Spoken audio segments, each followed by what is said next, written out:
All right. Good morning, everyone. Happy Thursday. So excited to have you guys here. Um, every week we do this. We have a guest speaker who talks to us for something about real estate. It's always different. Sometimes we bring you a tool or an app or um, a method to work with clients. This week, Monica Jazzik is here with us. She's actually been on a few of our calls in the past. And this week, she is coming to talk to us about how to be an investor's realtor. She is not a realtor herself. She's an investor, but she runs RPI Education.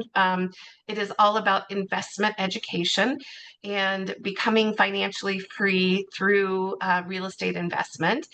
And so she's going to tell us what she looks for in a realtor to help her buy and sell her properties and how you can specialize in investment real estate. So, Monica, where are you? I'm here, Debbie. There you are. Thank you. All right, I'm going to highlight you first I'm going to make you co-host in case you have any slides you want to share. That is entirely up to you. And now I'm going to spotlight you. So, Monica, please tell us a little bit about you, your background, what you do, and then share with us why you're here today. Amazing. Well, hi everyone, and thanks so much, Debbie, for having me. My name's Monica Jazzik. I'm a real estate investment specialist and wealth builder and founder of RPI Education. So thank you so much, Debbie, and thank you so much for hosting this amazing group. I love it. It's so funny that I'm actually presenting now because I've been actually there. I last interviewed you. So I've been like all like behind the camera doing this the other way with our Financial Freedom Summit, which we definitely want to talk about interviewing everyone else. And I now the roles are reversed. So this is great. So hi everyone. I wanted to talk today about mastering the investor specialist role. And this is really about becoming an investor agent and how to attract, serve, and scale with investor clients who keep coming back. So I know not everyone in these rooms are real estate agents. I know we have some investors, other people in the industry, but so this really is for investors as well as primarily for real estate agents.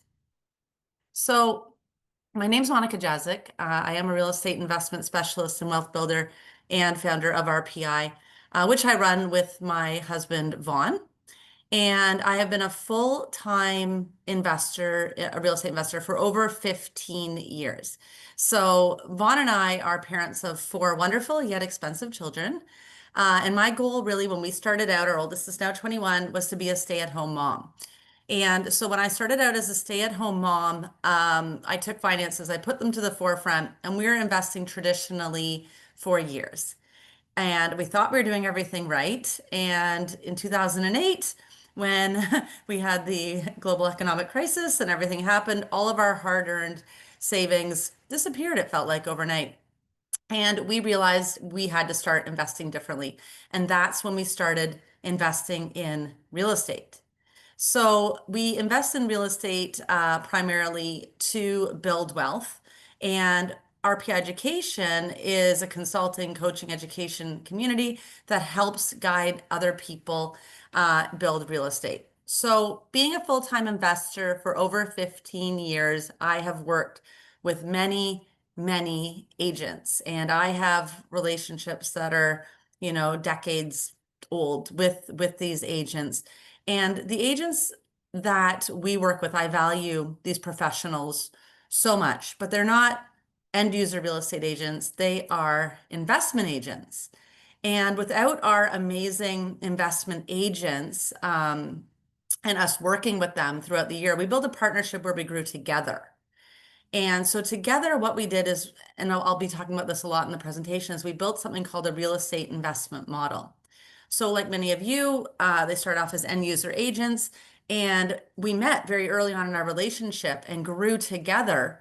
So now they are top performing, very successful agents that are only catering to other real estate investors. And because of that, it really adds the three things that is most important to me, which really is time, money, freedom in their life. And that's really what I stand for is time, money, and freedom. So things have not always been easy. We made over $1 million in mistakes in our first few years as full-time real estate investors. We write about that in Real Estate Mistakes. Fortunately, we managed to get together, formulate some solid systems that we're going to talk about today. And that's really what we focus on in Real Estate Wins. So, why would a real estate agent want to focus on investors?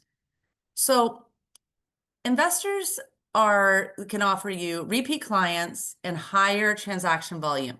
So end users can be great clients, and when I say end user, I mean someone who's looking to buy a primary residence can be fantastic clients, but usually you only use them one time and then hope they'll refer their friends and family. And then maybe in 5 or 10 years, they might move again. There's a great way that you could actually take your end user clients, if you have them, or tap into that existing database and encourage them or introduce them to the world of real estate investing. Because if you own a home, you're actually already have the finances able to move and buy an investment property utilizing strategic leverage. So once you get into the world of investors, we're not working with clients who are just doing one transaction every decade or so and hopefully introducing you to friends and family. You're working with, people who are repeat clients, and they're really at a high transaction volume. So maybe they're just getting 3 properties at a year. They could be getting 3 properties a month, depending on the activity of the investor. It also really allows you to build long-term relationships. Like I said, I have decades relationships that I've worked with our agents, and we've sent them thousands of people. We have teams across Canada, and the US, where we identify and build out these real estate models and continuously are able to send these agents leads to the point that they don't even have to invest in their marketing. So it's very, very efficient for them. So they have these built-in relationships and like ongoing referrals, not just for us, not just from the people we're sending, but from the people that our investors are also sending as well.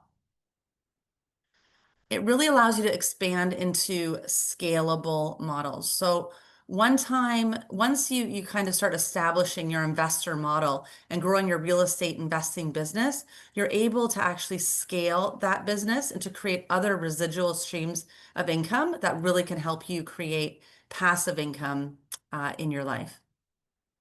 So the realtor versus rainmaker mindset. Realtors really sell homes, meaning, they're focusing on homes, marketing homes. Rainmakers are really building wealth partnerships. So investors need agents that are really, really dedicated to them and to their best interests and can really be their partner. And what better partner are you if you are able to take this individual who knows they want to build wealth through real estate and really hold their hand and guide them and expose them and lead them to the possibilities of real estate investing and really offering them solid investment properties where you're steering the ship. You're not learning together. So they really are counting on you and trusting you that you're going to be able to guide them in making the right decisions. When people buy a house, this is the largest purchase they're ever going to make in their life. So that's why most people only own a couple of homes for their primary residence. It's really scary. So you can imagine how scared investors are. They know they need real estate to build wealth, to create this freedom in their life, but they really, really are confused. And a confused mind does not act. So they really need their agent as a wealth partner to really, really steer the ship.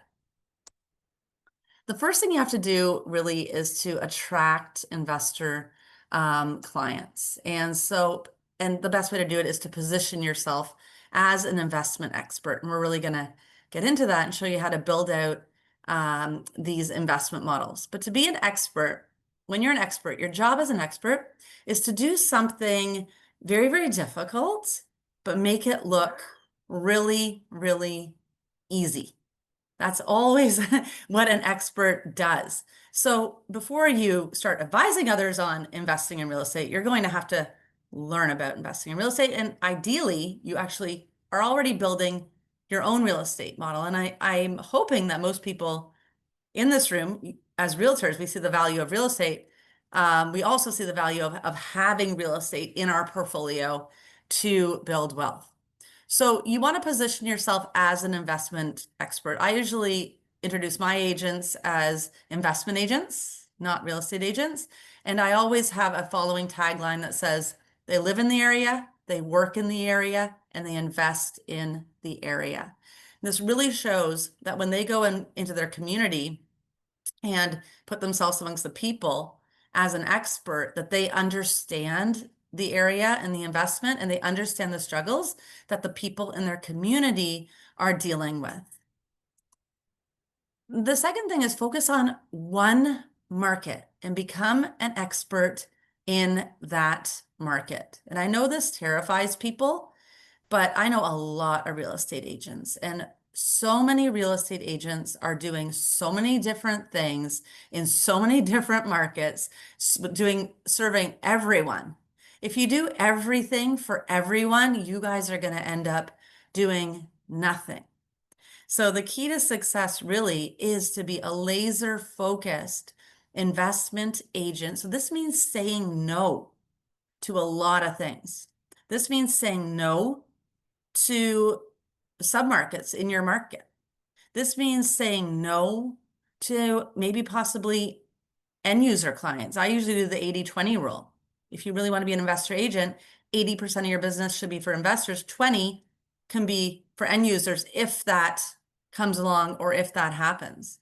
But part of being an expert, and they always say the niches are in the riches, is focus is the key to success. We need to be specialists, not generalists. Generalists do not become successful agents. Specialists become successful agents. So sometimes you got to strip away all that clutter.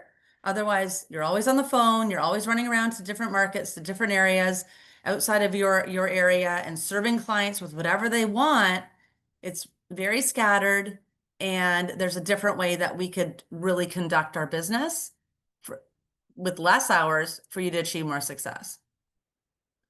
You have to network where investors are. So congratulations for everyone coming on today. Thanks, Debbie. This is an example of an investment that you guys have all chosen to make today, that this is a really, really impactful and amazing online group. When we started out, we didn't know anyone in real estate, similar to Debbie. We were talking about that in her interview at the Financial Freedom Summit. We didn't know anyone. And for some weird reason, we thought, because we were one of the first real estate investment communities, except for this other real estate investment community was 45 minutes away. And for some reason, I don't know what was going through my head. I think I was expecting number 3 at this time. I said to myself, well, I can't travel 45 minutes, so I'm just going to start my own group. I don't know how that makes sense, but I'm very grateful that it did. We just put it out there and started networking and grew and expanded our group over the past 15 years. So you really want to be where other investors are. Be very, very mindful of where you spend your time in these groups and very, very purposeful of where you network. But when you show up at the groups, you have to be extremely prepared and organized and really be ready to promote yourself as an investor agent. The second thing is you need to serve. So you need to provide deal analysis to people. Market updates, guys, I hate to say this, it's very interesting and knowing, but no one's really reading them. I know that a lot of brokerages provide them. It's interesting to see, but people think most people's eyes glaze over when they see numbers and when they see data. We have to learn to talk to people in layman's terms and really meet them on their level. So it's great to keep people in the know how the market's doing. But with investment, deal analysis goes a lot beyond that, because your job as an investor, once you pick your market, is to be investing in that market regardless of what's happening in that market. So when you're providing deal analysis for people, things like ROI, return on investment, cap rates, cash flow, We want to be really, really clear with our intentions when explaining these things to people. And you also have to be really, really good at knowing this yourself. If you are not um, really familiar and confident with real estate math, that is okay. But understanding ROI, return on investment, and how it works, and all four components of ROI, including the fifth, depreciation, but how all those components work and understanding it inside out and sideways and knowing how to do mental math. It doesn't take an advanced calculator to figure this out. If you truly understand this and can explain what these different components are to a 4-year-old, you're going to be able to explain that to your clients without confusing your clients and also build some really solid investment models. Cap rates are important. I know they're primarily in commercial real estate. The thing I like best for cap rates, and we have a very general understanding for people for NOI and caps, is to see if a property is cash flow positive or negative. So cash flow is the residual income left over after your expenses are paid when you collect your income. So that's very important because you obviously do not want to be sending your investors cash flow negative deals. But we have to understand how all these things work. So it's really important for agents to educate themselves on these concepts, how to calculate these concepts, because you should be looking for deals for your investor clients and only presenting them the exact specific deals that meets their criteria. So another thing about investor clients is we work with 110-1 capacity. Investors are going to look at 100 deals a month. They're going to tie up 10 and they're going to close on one. Those are the numbers in real estate investing. So if you don't have a solid model and you don't know exactly what the ROI is, what caps are looking at, what's their specific cash flow, and we're not just looking at cash on cash return in ROI, okay, in real estate, because it often does not work. That's not the winner really anymore. You have to be familiar with the other components. Then we're going to just be sending our clients everything, confusing them. And like we said before, a confused mind doesn't act. So you really got to know what you're looking for, and you have to steer the ship for your clients. You have to understand investor strategies. So there's so many different strategies. When we started out investing in real estate, we just did buy and hold. And then that stopped working as the prices went up because we were focusing on high growth areas.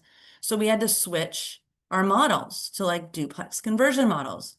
And then we had to switch to the BRRRR model, which is the buy, renovate, rent, refinance, repeat model. Some of you might want to flip homes, or it might be a flip market. It could be land development. It could be commercial, anything. It could be increasing footprints on existing homes. There's so many different strategies. You don't have to be an expert in every single strategy, but you have to know what the strategies are, and you have to know what strategy will best work in your area in conjunction with the best ROI strategy that you're going to select. Because in these times, because we're not in great times, all of the ROI components are not working together. Usually you have to pick one and focus on that one, and that largely will determine your real estate strategy. Offer systems for repeat transactions. So quite often when you work with an agent, don't just go property to property to property when you're working with investors. Send them to your mortgage specialist. Don't become one, please. We don't need a real estate specialist and a mortgage specialist and an insurance specialist. We just need one thing. And send them over to your mortgage specialist and have your mortgage specialist pre-approve them, tell them what strategy they're looking to do, determine that price point, and then tell them how can you set them up with this mortgage plan so they could do, like find out how many of them they want to do a year. Do they want to do one? Do they want to do three? Do they want this as their business? How could we help this client get started and really use your teammate, which would be the mortgage specialist, so to find out that they will be successful and they can buy these multiple properties that they can repeat, because we don't want them to run out of buying power really early. And the third thing is to scale. So we're going to build those repeatable processes, create this partnership with lenders, also with contractors. So don't be like, hey guys, like let's invest in Wisconsin in flip homes, and your ROI is going to be 36%. You could get on this. See ya, good luck. You'll need a contractor. You'll have to really, really have good relationships with contractors if you're familiar with the flip model, you're going to know exactly what it takes as if you were flipping the home.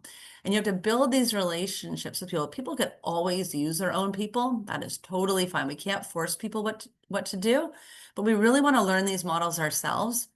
And most of the models in today's market are going to require some sort of sweat equity, which is forced appreciation in the ROI.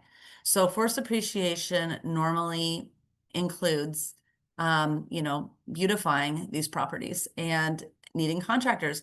Contractors are a great part of your team, but sometimes, people could have difficulty with contractors. So a lot of our real estate agents, as they've been focusing on becoming investor agents, switching to these sweat equity components of the forced appreciation, a lot of them have naturally geared into owning their own construction company even, which has been very, very valuable for them. And it's an example of how you do one thing, but create these 7 streams of residual income.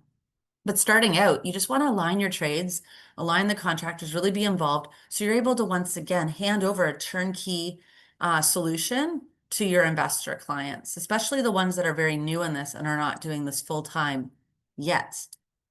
Same with property managers. People are scared of tenants. They don't want to manage. So that's another great person to have on your team.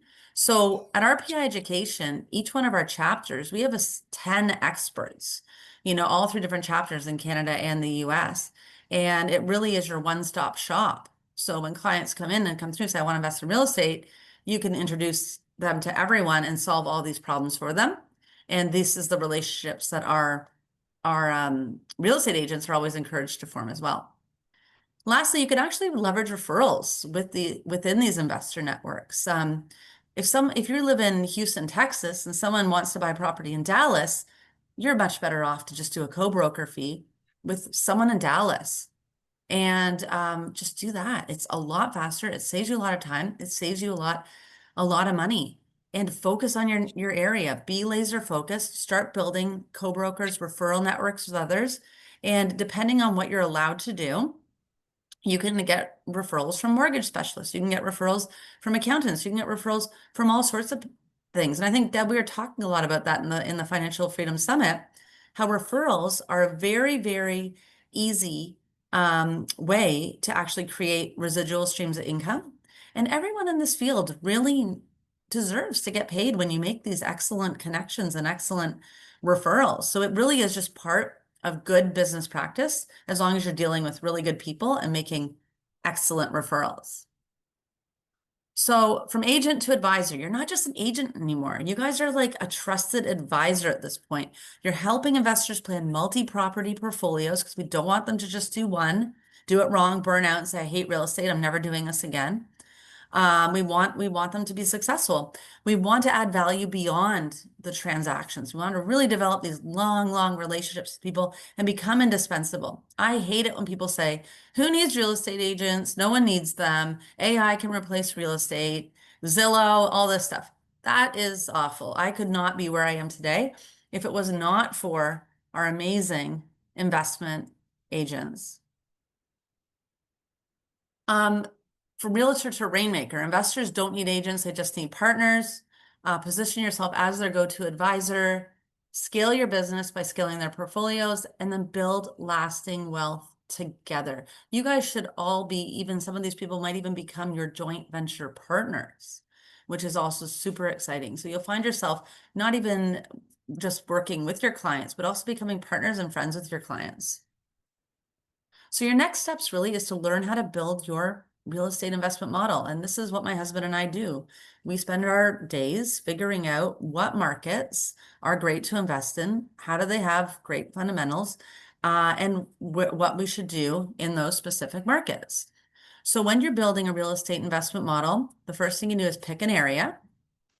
Then you're going to have to pick an area that only has either 1, strong area economic fundamentals, or 2, I always think the best market to focus on is the market that you live in, because you understand that market.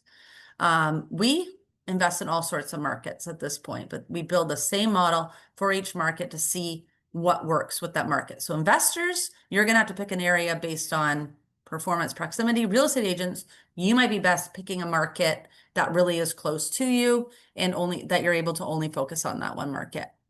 You have to pick a strategy. Like I said, flipping, buy, rent, hold, BRRRing. What strategy works in that market? An investor's job is to get a property cash flow. We can make any property work.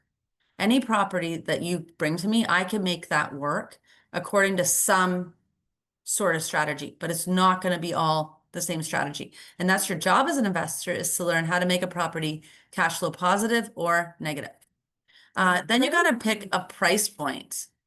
So picking a price point is this is going to allow you to kind of create your own buy box of area, of pricing. And so you know you're only looking at properties in that area, in this price point, or you know what you actually have to buy it for. Because one of your main jobs as an investor agent is to help your clients make money when they buy. We do not want them to buy at fair market value. We want them to buy way below fair market value and create these great deals for them. I know from a commission standpoint, sometimes that hurts, but you don't care about that because you are going to be so transactional, so transactional. Imagine doing 10 times the amount of business that you're currently doing, that is worth that sacrifice because you see the bigger picture. You're in business now and you can add value in so many other ways that you really kind of help your clients find these great value deals. And lastly, you really have to pick your returns. You have to figure out and know how to do the calculations and how the strategy is going to work. So when you go to your investors, you know exactly, you're able to introduce this model to them, identify yourself as the agent who does this model, and show them what it looks like. So we're getting them to agree to buy a property before the property even exists, if that makes sense. It's like a build it and they will come kind of analogy. But that's how we conduct joint venture partners as well. If you're a wholesaler or if you're looking to find JVs, don't scatter around and try to sell the house. Sell the idea before the house. Get them to commit to the idea, get them pre-approved, get them to have the money in the bank ready to say yes. Because when you do 110-1 and that one comes along, and it will, if we're laser focused and know what we're looking for, it happens fast. So you want qualified buyers with money in the bank that are ready to go and ready to say yes, and they've already said yes and nothing even exists yet. So here's some examples, some real estate models that we have done that I'll quickly walk you through. Now this says Simcoe County. This is actually what we're doing. Oh, I'm from Ontario, Canada, very expensive market. This market exact is about an hour away. So it is a lower market, but we're still looking at properties, in the 700s to $1 million market. When we started out in this market 15 years ago, we were buying homes for $100,000, believe it or not, which crawled up to 200,000. It was very easy, single family homes. This guy here in the blue shirt standing in front of that house, realtor, came to us at 21 years old, just fresh out of real estate school. So can you show me how to do this? So we just started buying these buy, rent, hold properties. And then the market increased to 250, which was fine. We could still do it. Then it increased to 500,000. So we're like, okay, change our model. We had started adding, we have basements here in Canada. So we finished basements. So 2 suites. Then the property in 2016 went up to over $1 million to buy these properties. So we had to start doing triplex to fiveplex conversions. And that's what we're currently working on now. So from this model of just buying single family homes, it converted to duplexes and then triplexes to fiveplexes, as well as expanding to 2 tertiary markets outside this market that is a little more achievable in price. Sometimes if the price really does stop working, you might have to go a little bit out of your market, or you have to change the strategy completely. This is Calgary, which is a different province, and it's a lot cheaper. This is $300,000 to $500,000.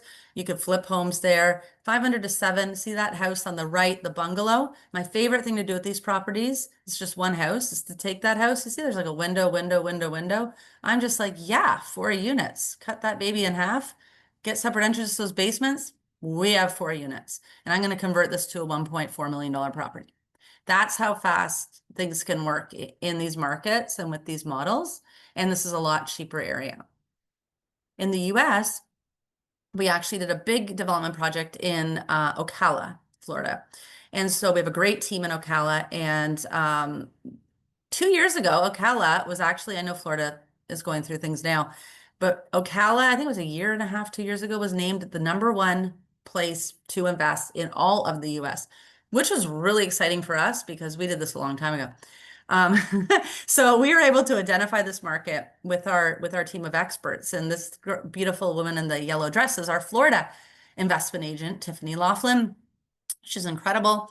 And alongside her and her husband, they're real estate investors as well and experts in the area. We worked with them to identify a model. I was trying to flip homes, do buy, rent, hold in the area. And they identified, why don't we do a land development opportunity? And so from that, together, we built 18 homes, 3-bedroom, 2-bathroom homes. It was great. And that's the model that we sold all these properties, thank God, just before the crisis. But they were very affordable homes, very achievable homes, all in the $250,000 range.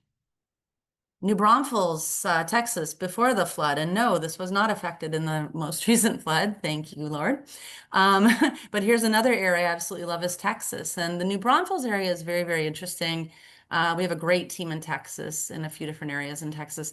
And we decided to do a new development home build. This is a more higher end project.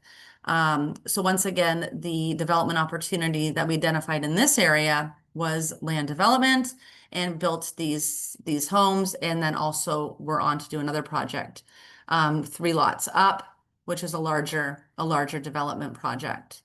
But that's the opportunity that we identified in this area rather than just your buy, rent, hold area. These are all Airbnb, sort of more vacation, high-end properties. But we're also flipping homes in Texas. So Texas is so much potential in Texas. I absolutely love that state. This is just outside of Houston. And there we are with our specialist there. And this home alone brought an investor in $75,000 US in one, sorry, in 3 months. So took us, this was a very, very easy lipstick flip. Texas is full of them. And I couldn't believe how beautiful this house is. You guys have some beautiful homes. In our neighborhood, this would have been a $5 million property. So to see this house that was for sale for $400,000, wow, we were just on cloud nine. To be able to find something so affordable and that was required such small renovations and was able to resell for such a high ticket price, bringing up an actual profit of the $75,000. We have a great team in Arizona as well. In the Phoenix area, these properties are fantastic. Once again, quick flips or even larger footprint expansions is sort of what's required in these markets too. But when investors come to us, they're like, yeah, we want to invest in this market. We're able to really tell them exactly what area, what's the strategy, what is the price point, how much money they're going to need, and what is their return on investment. And those are the sort of things that we need to be able to tell our clients. So thank you so much, everyone, for listening to me. I'm here to answer any questions. This is a very ugly slide. Excuse my ugly slide. But here it is. There's my contact information if anyone wants to get in touch with me and learn more. RPI Education does have coaches, consulting, and a lot of courses teaching people these things too. But I'm always available to answer any questions here or even book a call and have a great chat. And hopefully come see Debbie on the Financial Freedom Summit. So we'll have to put that in the chat too, Debbie. Thank you, Monica. All right, anybody, we have time for just a couple of questions. Does anybody have anything for Monica? And I can't see raised hands because I can't see anyone. Let's try. I'll look for you, Debbie. Hang on a second. Okay. I see one raised hand. Okay, whoever that is, Nitty. Yeah. Hi. So quick question is, when do you decide to, in the flip strategy, how long do you wait before you decide to flip? So for example, if you bought a home thinking that you're going to rent it out, but then the rental market is not as active as you thought it would be, how long should you wait before you decide to just sell it? I do not wait. I don't change my mind. I buy with plan A, B, C, and in this market, you need a plan EFG HIJK, all the letters of the alphabet. So when you're buying properties in this market, especially if it's not a flip market, do not count on your properties selling. So you're like, okay, if I'm going to buy this market to flip, that's great, but this market also has to be able to work as a BRRR opportunity. So we can pull that money out and hold it and keep it. Or we have a rental strategy already pre-played to wait until, you know, the market actually improves. So we're working against a lot of variables. Even with the BRRR strategy, you have to be super careful in this market because comps are coming in so low. And one bad comp can ruin your entire strategy. So that's why you really, really got to be on it. So we never change our mind, but we might change our course of action and it would be instantaneously. So if we were going and doing this as a flip, there'd be a very short window where we're marketing that.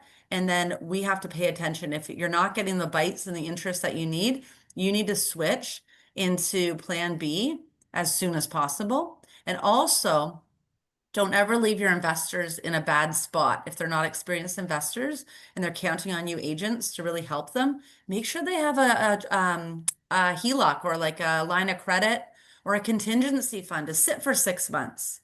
This is the beauty of real estate investing is you can plan for anything that goes wrong and really help them be prepared. So when things do go wrong, and they will, because they always do, that we're able to kind of help them create those buffers in advance and those plans in advance. So they're calm and they're not going to get upset and do something rash and have to be in the position where they have to make up their mind on a strategy mid-project. Excellent. Thanks, Monica. Okay, so we are going to go straight into breakout rooms right now. Sorry, Jackie, you can maybe ask your question in the breakout room. My icebreaker question for the breakout room is, tell us if you have already worked with investors, one thing that you learned from working with that investor, and if you haven't done that already, what you learned from today that you're going to use to work with investors. So here we go. I'm going to open all the rooms. You guys go. We've got 10 minutes in the breakout room and we'll be back here shortly. Everybody go to your room.